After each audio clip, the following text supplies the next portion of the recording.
কলমে ও কণ্ঠে রবীন্দ্রনাথ সরকার। কবিতা বইয়ের বন্ধন। ছেলে শহরের এক মাল্টিন্যাশনাল কোম্পানির এক্সিকিউটিভ অফিসার। বাবা ছিলেন গ্রামের এক উচ্চ মাধ্যমিক বিদ্যালয়ের প্রধান শিক্ষক। বেশ কয়েক বছর হল চাকরি থেকে নিয়েছেন অবসর। থাকেন গ্রামের বাড়িতে। এখন হয়েছেন বৃদ্ধ, ভোগেন বয়জনিত নানা রকম অসুখে।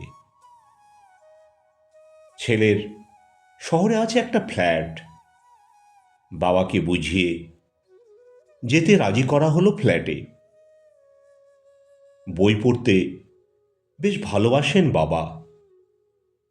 গ্রামের বাড়িতে করেছেন বিভিন্ন বইয়ের সমারোহ। তিনি পড়তে বেশি পছন্দ করেন রবীন্দ্রনাথের লেখা কবিতা, গল্প, নাটক, উপন্যাস। তবে এত সংখ্যক বই নিয়ে গিয়ে শহরের ফ্ল্যাট বাড়িতে নেই রাখার জায়গা। তাছাড়া ইন্টারনেটের যুগে আর কেউ তেমন পড়ে না এই বই। ছেলে ডেকে আনলো একজন ফেরিওয়ালা। উদ্দেশ্য কেজি দরে বিক্রি করবে এই সব বই। বাবা আগেই একটু আলাদাভাবে সরিয়ে রেখেছিলেন রবীন্দ্রনাথের গীতাঞ্জলি। বিক্রি করার জন্য সেটাও হাতে তুলে নিল ছেলে। দেখতে পেল বাবা একা বসে আছে ঘরের এক কোণে। ঘরের মেঝেতে পড়ছে তার দু চোখ বেয়ে জল। ছেলে বলল, বাবা তুমি কাঁদছো? বাবা বলল, আমার না কাঁদার জন্য তুই কি কিছু রেখেছিস অবশিষ্ট?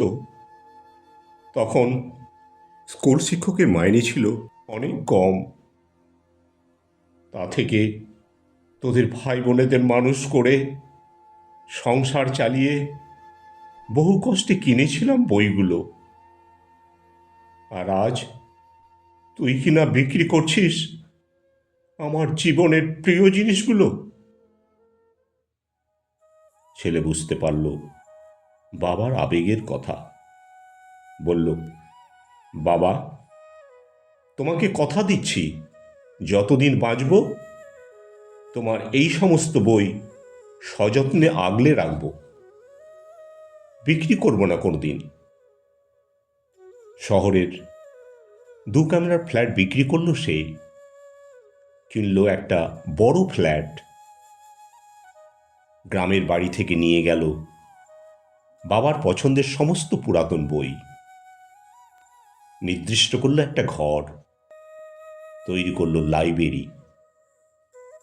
বাবাকে নিয়ে গেল শহরে।